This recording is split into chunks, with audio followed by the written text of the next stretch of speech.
Last Saturday, everything I thought I knew about my life came crashing down, all because of one little joke. I'm Lexi, 31, and up until that night, I honestly believed I had everything figured out. My husband, Julian, and I had been married for 4 years, and life seemed pretty perfect. We had this beautiful 3-bedroom home we bought 2 years ago, a tight-knit group of friends, and Julian had just received a big promotion at work, which was supposed to change everything for us. Our friend group was small and close, 6 couples who had known each other since college. We did monthly dinner parties, rotating the host each time, and this month it was our turn. I was excited to show off our place, especially the newly renovated kitchen. Julian had thought it was too expensive, but I convinced him it was a good investment, both for us and the house's value. Men don't always get these things right. Julian's promotion was at his office job. Nothing too glamorous, but it came with a hefty pay bump. The downside was he'd be traveling for 2 weeks out of every month. When he first told me, I played it cool and supportive. "That's amazing, babe. I'm so proud of you." But in my mind, I was already thinking about all the nights I'd be spending alone while he stayed in nice hotels. Of course, I was happy about the extra money, which meant we could afford that vacation to Greece I'd been dreaming about, and maybe even renovate the bathroom next. But the travel thing, not so thrilled about that. Cassidy, my best friend, was the only one who really understood. We shared everything, literally everything. She knew all about Julian's quirks, his weird little noises, even the things he liked in bed. Julian had no idea I told Cassidy all these personal details, and I know it would crush him if he ever found out. But that's what best friends are for, right? To share all the juicy stuff. When it came to the bedroom, Julian liked it when I took charge, and sometimes I'd tease him about it when I was with Cassidy. It was harmless girl talk, or so I thought.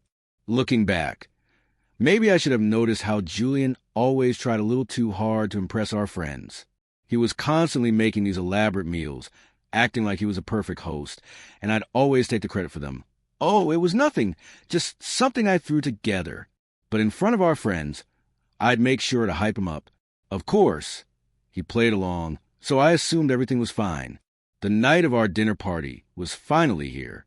I'd been so excited to show off the kitchen, and Julian spent all day cooking while I handled the ambience. Flowers, candles, music.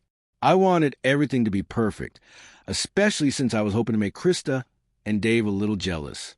Last month, Krista couldn't stop talking about their new pool, and I wanted to one-up her. The evening was going great. Food was delicious, drinks were flowing, and everyone was having a good time.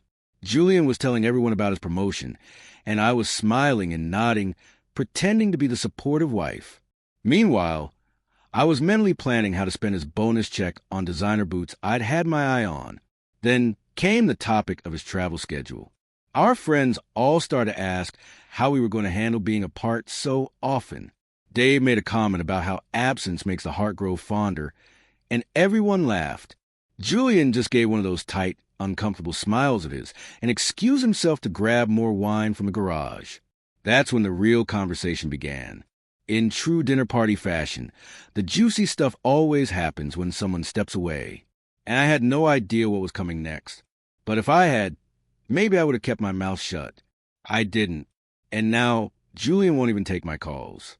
There we were, all relaxing in the living room after dinner. Everyone tipsy from the expensive wine Julian had picked out, though I took credit for it. We had just finished cleaning up and were lounging on the sectional, chatting about Julian's new job. Krista was gushing about how happy she was for us, though I couldn't shake the feeling she was being fake. Last month she'd been bragging about Dave's bonus, and now she was pretending to be thrilled about Julian's promotion. Pamela, who was always trying to play the relationship expert, asked how I was going to deal with Julian being away so much.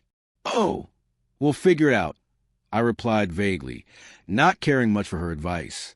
Then Heidi, who's terrible at reading the room, piped up with, "You should order some toys that are the same size as him, so you can still have fun while he's gone."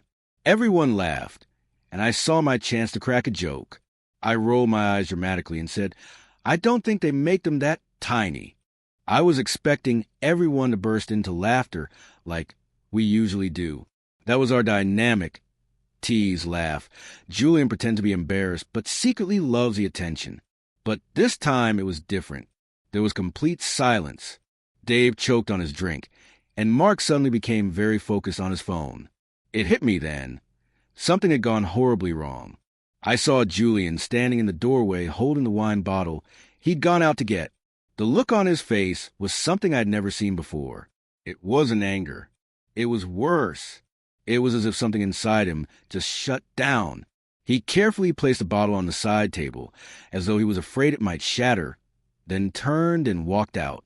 A minute later, I heard his car start in the garage. Did he just leave? Heidi asked, stating the obvious. I laughed nervously, trying to brush it off. He's just being dramatic. He'll probably drive around the block and come back.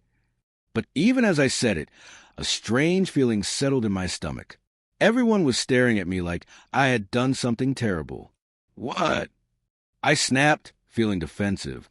It was just a joke. We joke about stuff like that all the time. Not in front of all your friends, you don't. Dave muttered. Krista elbowed him, but Cassidy said, I'm sure he'll be back soon. Still, she wouldn't meet my gaze, which was rich coming from her, considering all the things I'd overheard about her and Tim. The atmosphere at the party fell flat after that. People started mentioning early mornings or babysitters, and within 30 minutes the house was empty, except for me and the leftover mess from dinner. I texted Julian. Way to embarrass me in front of everyone. When are you coming home? There was no response. I called straight to voicemail. By midnight, I was furious. Who did he think he was, storming off like that? It was just one joke. If he couldn't handle a little teasing, that was his problem. I called Cassidy, hoping she'd have my back. You went too far this time, Lex, she said when she picked up. Excuse me.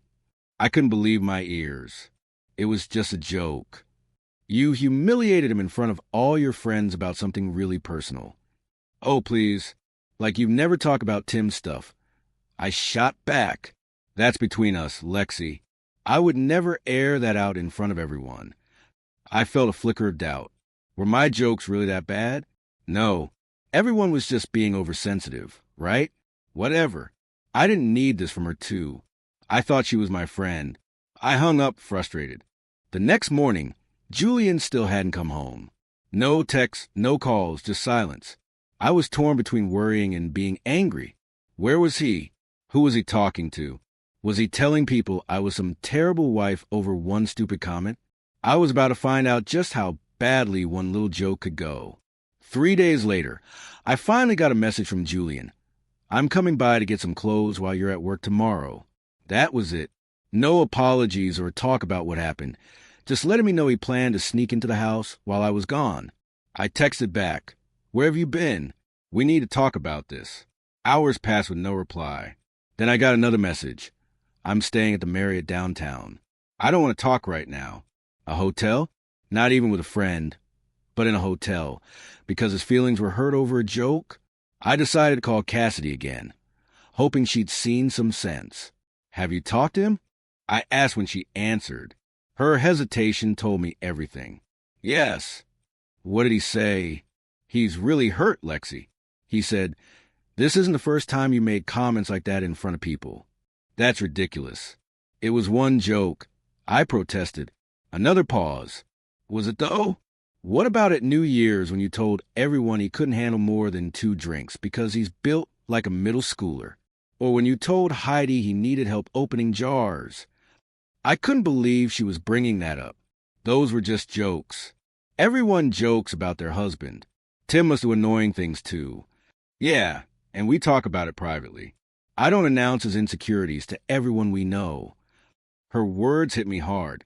Was I really that bad? But I refused to accept it. Whatever. I don't need this from you. I thought you were my friend. Click the link in description box for watching part 2 of this story.